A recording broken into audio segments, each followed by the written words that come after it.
It's a little late in the rainbow time this morning. It's 10 something or another. Um,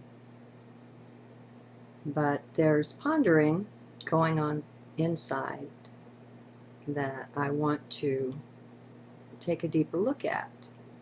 And for me, that, that just always means to journal. So here I am. I seem to know some more things. I seem to have integrated more in the night. I'm one of those oddballs that does not have dream remembrance at all. I might as well be not there in the night for all that I remember. But that doesn't matter as far as being able to tell the difference in my consciousness from one day to the next when I wake up. And time is shortening so much now that I frequently find there's a difference. And this difference, I don't know, has something to do with time and time space.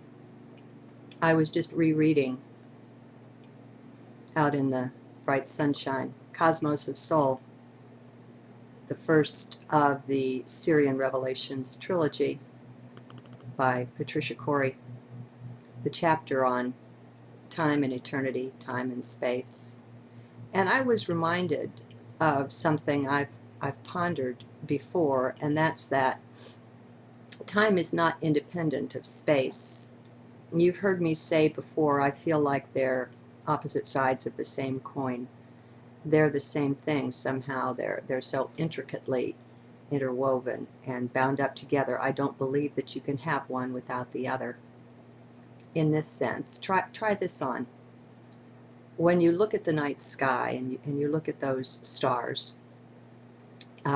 some of them, the scientists say, are even millions of light years away.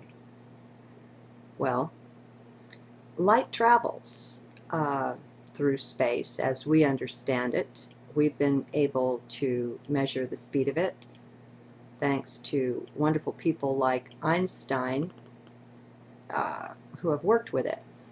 We know, as a for instance, that it takes light from our sun 8 minutes to reach us.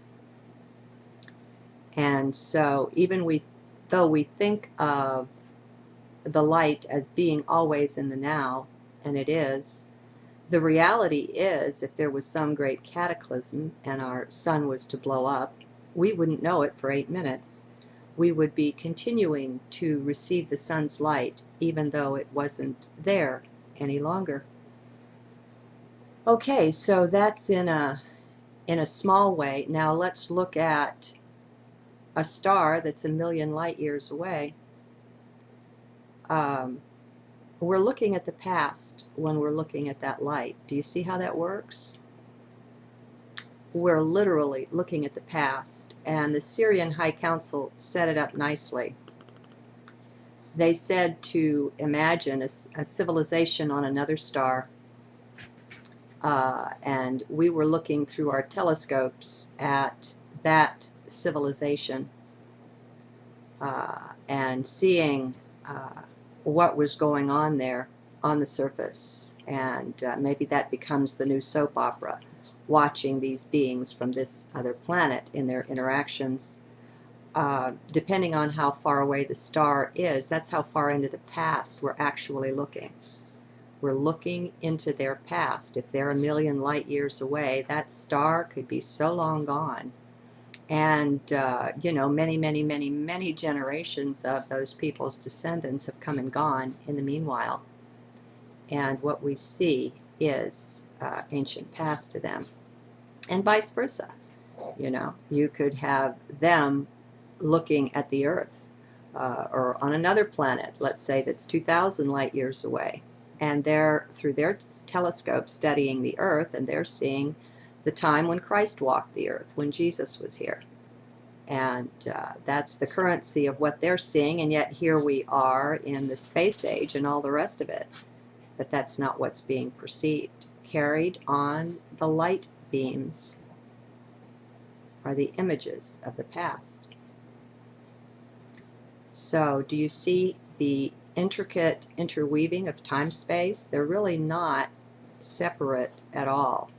They're very much bound up together, and all the ways that we think that they're separate are just inaccurate.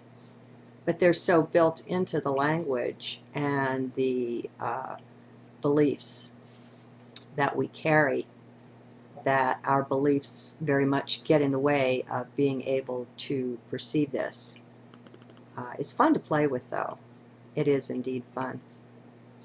Now, here's the other thing I was meditating on. When I first ran across this, it upset me a little. I thought it was a bit crazy.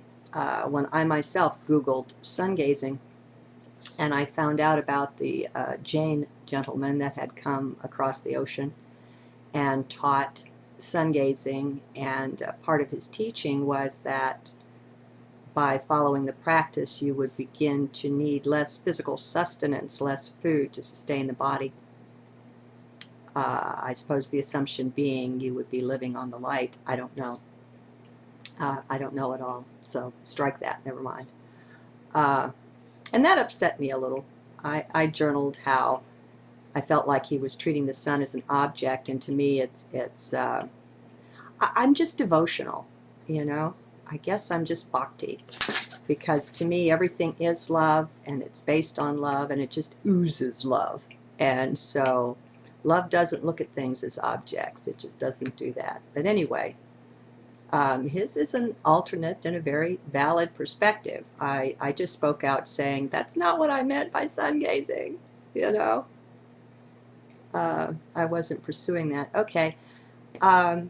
More recently, there's a blog I sometimes follow.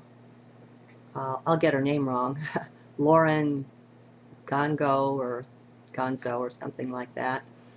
And she says, she now and again comes out with things that she says are from the Pleiadians. I don't know. I think she speaks with other beings as well. Overall, though, she's got a great personality, and she's just fun to read. And, you know, as long as we don't go believing things too deeply, my friends, we can dive into a lot of things. Just watch out for belief. So, but she came through with something in its own way similar. She said, as we're converting, and I know that these bodies that we wear are being converted. Just the reestablishment, the healing of the DNA is doing that. I mean, it makes sense, right? Even logical sense. It scares me when things make logical sense. But anyway, the message she brought through was the same, that we would need less and less physical substance to sustain the bodies. And, you know, if I hadn't run into those two things together, I would have been tempted to just swipe it all aside and say, yeah, right, and go on and just ignore it. But somehow when I woke up this morning, I seemed to have a deeper understanding of that, or a acceptance of it. I don't know.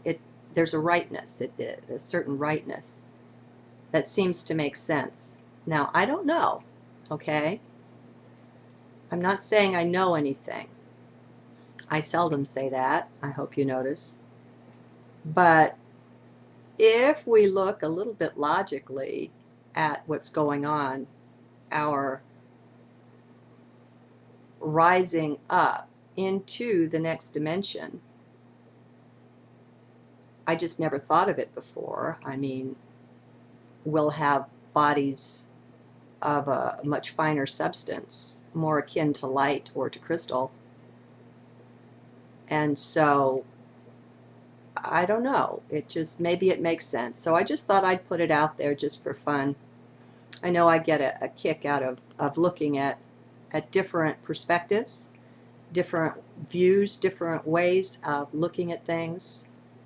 And it's so much more fun having risen above the intensity, being trapped within the polarity of 3D. Maybe you're noticing this yourself, how you're rising up and you're just not able to be trapped into things that used to bug you so much. You can better see multiple perspectives now and contain even differing perspectives at the same time and not have a problem with that. Well, I think that's a symptom of 4D. So try it on for yourself. Everybody blog your own thing, journal, do something, let's get the conversation going. Let's get sharing and let's get waking up. We don't need to be getting our news from the media and such anymore. They've had their chance and they've officially blown it. Nothing but lies and programming. You're being deeply programmed if you're still watching that TV. Do it cautiously. Just do it with more awareness than what you're used to. You're also deeply desensitized. I used to watch the crime dramas and the detectives and the technology. I got a kick out of the technology that was used in crime solving. But as I look back now, after, I don't know if it took 3 months or so, but after a little while of not watching those, if you go back and watch again, you realize, oh my God, they truly desensitize you to gory things and make it normal to, it's just, it's not healthy. It's a very objectified way of looking at life, as if everything is an object and everything is separate. And it's so unreal. It's just, to go so far away from reality is to go so far away from health. By leaving contact with the earth, with Gaia, with nature, and distancing ourselves from everything natural as we have, it's enabled us to develop the sickness that we call Western civilization. So hopefully we're all waking up from that now as well. A lot of people are starting their own gardens, and we're recognizing the beauty, the balance, the health, the healing that's available to us just by contact with nature. It's so amazing. So our healing is there, friends. It's arrived. It's all around us.